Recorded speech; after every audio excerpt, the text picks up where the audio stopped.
নমস্কার ভক্তরা, জয় শ্রীকৃষ্ণ, রাধে রাধে। ভক্তরা, আগামী বুধবার 5ই নভেম্বর পবিত্র রাস পূর্ণিমা। এদিন একটু হলেও খান এই একটি সবজি, সারা বছর অর্থ আসবে, আপনি আর আপনার পরিবারের সবাই সুস্থ থাকবেন। বছরের অন্যতম তিথি রাস পূর্ণিমার দিন কিছু খাবার খাওয়া যেমন জীবনের পক্ষে খুব ভালো বলে বিবেচিত হয়, তেমনই কিছু খাবার একদমই খাওয়া উচিত নয়। বিশেষ করে কার্তিক মাসের রাস পূর্ণিমার দিন ভুলেও খাবেন না এই তিনটি সবজি। নানান রোগব্যাধি, চরম আর্থিক কষ্ট, সংসারে অশান্তি আর দুর্ভাগ্য আসবেই। বন্ধুরা, রাস শব্দটি এসেছে রস থেকে। রস হচ্ছে প্রকৃতপক্ষে মাধুর্য রস। মাধুর্য রসে কৃষ্ণই লীলা করেছিলেন বলে এর নাম রাসলীলা। কার্তিক মাসের যে বিশেষ পূর্ণিমায় ভগবান কৃষ্ণের প্রেমে মুগ্ধ হয়ে গোপিনেরা সংসার পরিত্যাগ করে বৃন্দাবনে সমবেত হয়েছিলেন, সেটি হল রাস পূর্ণিমা। শ্রীমদ্ ভগবতমের দশম স্কন্ধে রাসলীলার বিবরণ সর্বাধিক পাওয়া যায়। বলা হয়েছে, কার্তিক মাসের পূর্ণিমা তিথিতে যখন শরতের চাঁদ আকাশে পূর্ণরূপে উদিত হয়, তখন ভগবান শ্রীকৃষ্ণ তার মাধুর্য রূপে গোপীদের সঙ্গে বৃন্দাবনের নিকুঞ্জ বনে নৃত্য শুরু করেন। এই রাসলীলা কেবল পার্থিব প্রেম নয়, এটি আত্মা ও পরমাত্মার ঐক্যের প্রতীক, যেখানে কৃষ্ণ হলেন পরম চেতনা আর গোপীরা সেই চেতনার আকর্ষণে মুগ্ধ মানবাত্মা। ব্রহ্মবৈবর্ত পুরাণে রাস পূর্ণিমাকে ব্রজবন মহোৎসব বলা হয়েছে। এখানে বলা হয়, কার্তিক শুদ্ধ পূর্ণিমায় যেই ব্যক্তি কৃষ্ণ রাধার পুজো করে সে জন্ম জন্মান্তরের পাপ থেকে মুক্ত হয়। এখানে উল্লেখ আছে, এই রাতে রাধারূপিণী শক্তি ও কৃষ্ণ একাত্ম হন। এই মিলনই চিদানন্দ রূপ প্রেমের চরম পরিণতি। তাই এই দিনে ভক্ত যদি কৃষ্ণ রাধার নাম জপ করেন, তুলসী তলায় প্রদীপ জ্বালান বা দান করেন, তবে তার জীবনে সৌভাগ্য ও শান্তি আছে। গরুড় পুরাণে রাস পূর্ণিমাকে চন্দ্রকে পুজো করার শ্রেষ্ঠ তিথি বলা হয়েছে। এখানে বলা হয়েছে, পূর্ণিমা তিথিযুক্ত কার্তিক মাসে চন্দ্র দর্শন, স্নান ও দান করলে সমস্ত পাপ নাশ হয়। এই দিনে কোনো ভক্ত যদি চাঁদের আলোয় তুলসী বা কৃষ্ণমূর্তির আরাধনা করে, তবে তার মন শান্ত হয় ও মানসিক কষ্ট দূর হয়। স্কন্দ পুরাণের কার্তিক মাস মাহাত্ম্য অধ্যায়ে বলা হয়েছে, কার্তিক মাসে তুলসী দান, প্রদীপ দান ও স্নান করলে বিষ্ণু প্রসাদ লাভ হয়। এখানে রাজ পূর্ণিমাকে কার্তিক মাসের শেষ পর্ব হিসেবে গণ্য করে বলা হয়েছে, এই দিন স্নান, দান, জপ, কীর্তন করলে সেই ফল হয় অযুত অষ্টমের যজ্ঞের সমান। এছাড়া বলা হয়েছে, এই রাতে কৃষ্ণ নাম স্মরণ করলে ভগবানের কৃপায় সংসার দুঃখের অবসান হয়। এই দিনে অনেকের বাড়িতে বাবা সত্যনারায়ণের পুজো অনুষ্ঠিত হয় এবং এই দিনে কোনো পবিত্র নদীতে বা গঙ্গায় স্নান করা এবং সাধ্যমতো কিছু দান করা অত্যন্ত পুণ্যজনক। অন্যদিকে জ্যোতিষশাস্ত্র মতেও শনি দোষ, বাস্তু দোষ, গ্রহদোষের প্রতিকার এবং দান করার জন্য রাস পূর্ণিমার দিনটি বিশেষ গুরুত্বপূর্ণ। নমস্কার বন্ধুরা, আজকে নতুন পর্বে আপনাদের সকলকে স্বাগত জানাই। আজ আমরা জানব স্বয়ং ভগবান কৃষ্ণের বলা রাস পূর্ণিমার দিন কি করবেন আর কি করবেন না, এবং রাস পূর্ণিমাতে কোন খাবার অবশ্যই খাওয়া উচিত। এই দিন যে খাবারটি খেলে সারা বছর অর্থ আসবে, আপনি এবং আপনার পরিবার সুস্থ থাকবেন। এর সঙ্গে আমরা জানব এদিন কোন খাবার খাওয়া উচিত নয়, বিশেষ করে এদিন কোন তিনটি সবজি খাওয়া একদমই উচিত নয়। এই দিন যে নিষিদ্ধ সবজি বা খাবারগুলি খেলে জীবনে ঘনিয়ে আসতে পারে চরম আর্থিক কষ্ট, পরিবারের সদস্যদের লেগে থাকবে নানান রোগ ব্যাধি, সারা বছর রোজগার কমে যেতে পারে, সংসারে নেমে আসতে পারে চরম দুর্ভাগ্য। আপনি রাস পূর্ণিমার দিন কোনো ব্রত পালন করুন অথবা না করুন, কিন্তু এই দিন অবশ্যই শাস্ত্র অনুসারে আহারের নিয়মগুলি মেনে চলুন। তাহলে আপনার বাড়ি থেকে বাস্তুদোষ দূর হবে এবং সারা বছর মা লক্ষ্মীর কৃপা থাকবে। এছাড়াও আমরা জেনে নেব রাস পূর্ণিমার অতি প্রাচীন এবং শক্তিশালী 4টি উপায় বা টোটকা, যে উপায়গুলি আপনার সংসারে সুখ ও সমৃদ্ধি এনে দেবে এবং আয় উন্নতি বৃদ্ধি করবে। বন্ধুরা, প্রথমে আমরা জেনে নেব রাস পূর্ণিমা এবং সত্যনারায়ণ পুজোর শুভ মুহূর্তের সম্পূর্ণ সময়সূচি। বিশুদ্ধ সিদ্ধান্ত পঞ্জিকা অনুযায়ী পূর্ণিমা তিথি আরম্ভ হচ্ছে ইংরেজি 4 নভেম্বর 2025 মঙ্গলবার রাত 10:38 এবং পূর্ণিমা তিথি শেষ হচ্ছে 5ই নভেম্বর বুধবার সন্ধে 6:49 এবং পূর্ণিমা তিথি শেষ হচ্ছে 5ই নভেম্বর বুধবার সন্ধে 6:49। মঙ্গলবার 4 নভেম্বর পূর্ণিমার নিশি পালন হবে এবং 5ই নভেম্বর বুধবার রাজ পূর্ণিমা ও রাজযাত্রা অনুষ্ঠিত হবে এবং এই দিন পূর্ণিমার ব্রত উপবাস পালিত হবে। সত্যনারায়ণ পুজোর শুভ সময় হল 5ই নভেম্বর বুধবার সন্ধে 4:54 থেকে রাত্রি 6:30 মধ্যে। গুপ্তপ্রেস পঞ্জিকা অনুসারে পূর্ণিমা তিথি আরম্ভ হচ্ছে ইংরেজি 4 নভেম্বর 2025 মঙ্গলবার রাত 9:22 পূর্ণিমা তিথি শেষ হচ্ছে 5ই নভেম্বর বুধবার সন্ধে 7:06 এছাড়া এই দিন গুরু নানক জন্ম জয়ন্তী অনুষ্ঠিত হবে। বন্ধুরা, ভাগবত পুরাণে বলা রাজ পূর্ণিমার রাতে ভগবান শ্রীকৃষ্ণ তার বাঁশি বাজাতে শুরু করেন। সেই বাঁশির সুর শুনে বৃন্দাবনের সমস্ত গোপীরা তাদের ঘর পরিবার ও সমস্ত কাজ ফেলে বেরিয়ে পড়েন কৃষ্ণের সন্ধানে। কেউ দুধ দহাচ্ছিলেন, কেউ সন্তানকে ঘুম পাড়াচ্ছিলেন, কেউ ঘরের কাজে ব্যস্ত ছিলেন। কিন্তু বাঁশির সুর শুনে তারা আর কিছু ভাবতে পারেননি। কৃষ্ণের আহ্বানে তারা সবকিছু ত্যাগ করে যমুনা তীরে উপস্থিত হন। যখন গোপীরা কৃষ্ণের কাছে পৌঁছান, কৃষ্ণ তাদের বলেন, গৃহ ত্যাগ করা তোমাদের উচিত নয়, তোমরা গৃহিণী, স্বামীর প্রতি কর্তব্য আছে। কৃষ্ণ গোপিনীদের সংসারে ফিরে যেতে অনুরোধ করলেও গোপিনীরা তা অস্বীকার করেন। গোপীরা বলেন, প্রভু, আমরা তোমার জন্যই বেঁচে আছি, তুমি আমাদের প্রাণ, তোমার সঙ্গে মিলনই আমাদের ধর্ম। কৃষ্ণ তাদের এই ভাবনায় গোপিনীদের মন অহংকারে ভরে ওঠায়। ভগবান কৃষ্ণ সেখান থেকে রাধাকে নিয়ে চলে যান। তখন গোপিনীদের ভুল ভাঙে, অহংকার ভুলে গিয়ে তারা কৃষ্ণের স্তব শুরু করেন।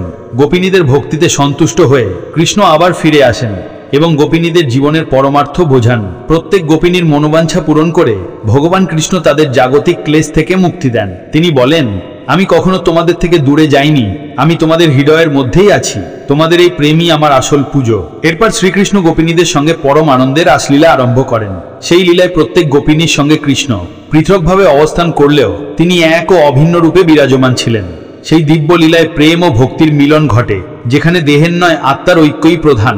বন্ধুরা, রাজ পূর্ণিমার দিন নিষিদ্ধ সবজিগুলির মধ্যে প্রথমেই যেটির কথা বলবো সেটি হলো কুমড়ো। এই দিন বাড়িতে কখনো কুমড়ো রান্না করবেন না। পরিবারের কোনো সদস্যই রাজ পূর্ণিমার দিন কুমড়ো খাবেন না। এই দিন কুমড়ো খেলে বাড়িতে রোগব্যাধি লেগেই থাকবে। রোগের পেছনে খরচ করতে করতে আপনি সর্বশান্ত হয়ে যাবেন। সুতরাং রাজ পূর্ণিমার দিন কোনোভাবেই কুমড়ো বা কুমড়ো দিয়ে তৈরি কোনো খাবার মুখে তুলবেন না। এছাড়া এই দিন আমিষ খাবার যেমন মাছ, মাংস, ডিম, পেঁয়াজ, রসুন ইত্যাদি তামসিক আহার এড়িয়ে চলুন। দ্বিতীয় নিষিদ্ধ খাবারটি হলো বেগুন। রাজ পূর্ণিমার দিন বেগুন থেকে তৈরি এরকম কোনো পদ বা রান্না খাবেন না। বলা হয় রাজ পূর্ণিমার দিনে বেগুন খেলে ভক্তির ভাব দুর্বল হয়, কারণ বেগুন তামসিক প্রকৃতির খাদ্য, যা মনকে ভারী করে তোলে। এই দিনে বেগুন খেলে মানুষের শরীরে তামসিক গুণ বৃদ্ধি করে এবং নেগেটিভ এনার্জিকে আকর্ষণ করে। এই দিনে মনকে হালকা ও ভক্তিময় রাখাই মূল লক্ষ্য। সুতরাং এই দিন ঘরে বা বাইরে বেগুন দিয়ে তৈরি যে কোনো খাবার খাওয়া এড়িয়ে চলাই ভালো।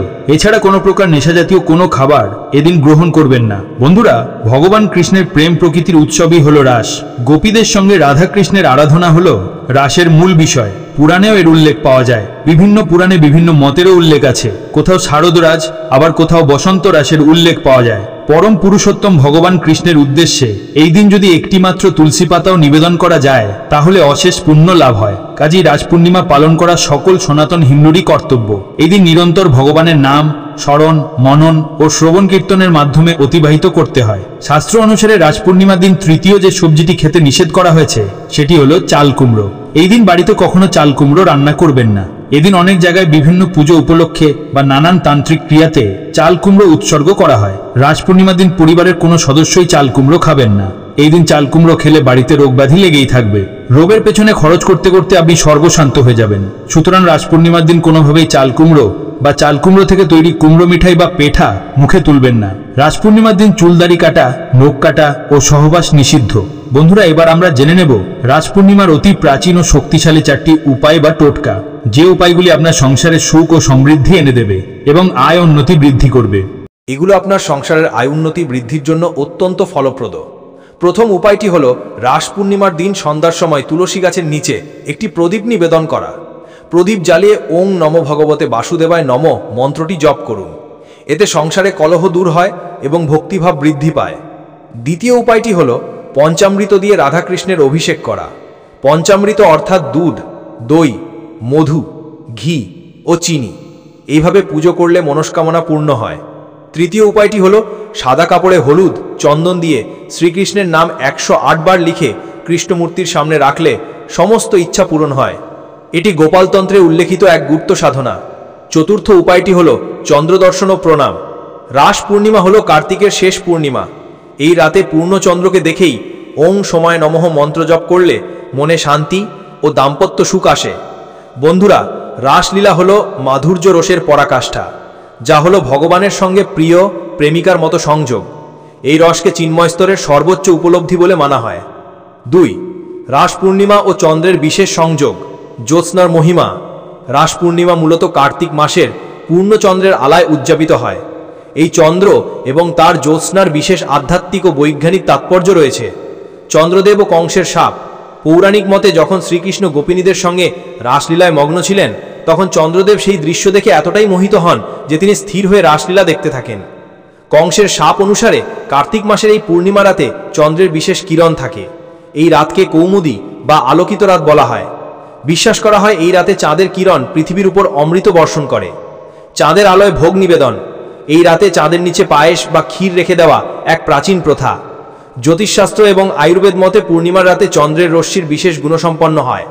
এই রশ্মি খাদ্যদ্রব্যকে পবিত্র করে তোলে এবং এর মধ্যে থাকা রোগ নিরাময় ক্ষমতা বৃদ্ধি করে। এই প্রসাদ গ্রহণ করলে শরীর ও মন শান্ত হয় এবং রোগ প্রতিরোধ ক্ষমতা বাড়ে। মানসিক শান্তি লাভ, চন্দ্র মন এবং আবেগ নিয়ন্ত্রণকারী গ্রহ। রাস পূর্ণিমার রাতে চন্দ্রের পূর্ণ প্রভাব মনকে শান্ত ও স্থির করে তোলে। এই রাতে ধ্যান, মন্ত্রজাপ বা ভজন কীর্তন করলে মানসিক চাঞ্চল্য দূর হয় এবং একাগ্রতা বৃদ্ধি পায়, যা ভক্তকে সহজে ঈশ্বরের সঙ্গে সংযোগ স্থাপন করতে সাহায্য করে। 4. রাস পূর্ণিমার দিন ভক্তের করণীয় 5টি বিশেষ করণীয় কাজ ও তার ফল। আগের আলোচনায় এই কাজগুলির উল্লেখ থাকলেও এর গভীর আধ্যাত্মিক ফল সম্পর্কে নিচে বিস্তারিত আলোচনা করা হলো। 1. অখণ্ড উপবাস ও জল নিবেদন। এই দিনে অখণ্ড বা সামান্য ফলমূল খেয়ে উপবাস পালন করলে শত অশ্বমেধ যজ্ঞের সমান ফল লাভ হয় বলে কথিত আছে। উপবাসের মাধ্যমে শরীর শুদ্ধ হয় এবং মন ভগবানের প্রতি সম্পূর্ণ নিবদ্ধ থাকে। 2. রাধাকৃষ্ণের বস্ত্র ও অলঙ্কার দান।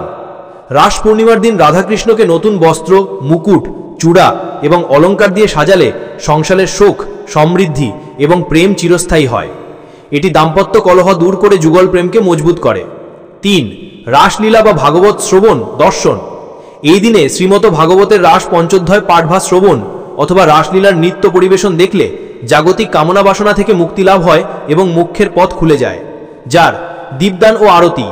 সারা রাত ধরে মন্দির বা বাড়িতে ঘিয়ের প্রদীপ প্রজ্বলিত রাখা এবং রাধাকৃষ্ণের আরতি করা উচিত। এই প্রদীপের আলো জীবনের অন্ধকার দূর করে জ্ঞান ও ঐশ্বর্য নিয়ে আসে। 5. গরু ও ব্রাহ্মণ সেবা। শ্রীকৃষ্ণ গোধন অর্থাৎ গরুকে অত্যন্ত ভালোবাসতেন। এই দিনে গরুকে নিজের হাতে খাদ্য, বিশেষ করে ঘাস বা মিষ্টি খাওয়ানো এবং ব্রাহ্মণকে ভোজন ও বস্ত্র দান করলে সকল পাপ ক্ষয় হয় এবং ধার্মিক পুণ্য লাভ হয়। 4. রাধাকৃষ্ণের বিশেষ পূজা পদ্ধতি ও ফলপ্রদ মন্ত্র। রাস পূর্ণিমার রাতে বা দিনে নিম্নলিখিত পদ্ধতিতে যুগল পূজা করলে বিশেষ ফল লাভ হয়। পূজার বিস্তারিত ধাপ। 1. শুদ্ধিকরণ ও সংকল্প। সকালে স্নান করে পরিষ্কার কাপড় পরিধান করে প্রথমে আচমন করুন। এরপর হাতে জল, ফুল ও চাল নিয়ে আপনার নাম, গোত্র ও উদ্দেশ্য বলে পূজার সংকল্প করুন। 2. বিগ্রহ স্থাপন। রাধাকৃষ্ণের মূর্তি বা ছবি একটি পরিষ্কার আসনে বসিয়ে নতুন বস্ত্রে সাজিয়ে দিন। 3. ষোড়শ উপচার পূজা। একে একে রাধাকৃষ্ণকে চরণ ধৌত করার জল, স্নানের জল, পঞ্চামৃত, দুধ, দই, মধু, ঘি, চিনি, সুগন্ধি, চন্দন, গোলাপ জল, বস্ত্র, অলঙ্কার, পুষ্প, ধূপ, প্রদীপ এবং নৈবেদ্য নিবেদন করুন। রাধারানীকে বিশেষভাবে লাল বা গোলাপি বস্ত্র ও চুড়ি পরালে তিনি খুব সন্তুষ্ট হন। 4. তুলসী অর্পণ। শ্রীকৃষ্ণের চরণে অবশ্যই তুলসী পাতা অর্পণ করতে হবে। রাধারানীর চরণে তুলসী নিবেদন করা হয় না, তবে তার পূজায় অন্য ফুল ব্যবহার করা যায়। 5. জপ ও আরতি। নিষ্ঠা সহকারে মন্ত্র জপ ও আরতি করুন। গুরুত্বপূর্ণ মন্ত্র ও জপসংখ্যা। 1. সর্বাধিক ফলপ্রদ অষ্টাক্ষর মন্ত্র 108 বার জপ করুন। ওং ক্লিং কৃষ্ণায় গোবিন্দায় গোপীজন বল্লভায় স্বাহা। এই মন্ত্র সকল প্রকার জাগতিক ও আধ্যাত্মিক মনোবাসনা পূর্ণ করে। 2. রাধানাম জপ রাধারানীকে সন্তুষ্ট করার জন্য। হারে রাধে কৃষ্ণ বা শ্রীমতী রাধিকায় নমঃ। রাধারানী প্রসন্ন হলে শ্রীকৃষ্ণের কৃপা সহজে পাওয়া যায়, কারণ রাধা হলেন কৃষ্ণের লাধিবী শক্তি। 3. মহামন্ত্র সাধ্যমতো জপ করুন। হরে কৃষ্ণ কৃষ্ণ কৃষ্ণ হরে হরে, হরে রাম রাম রাম হরে হরে।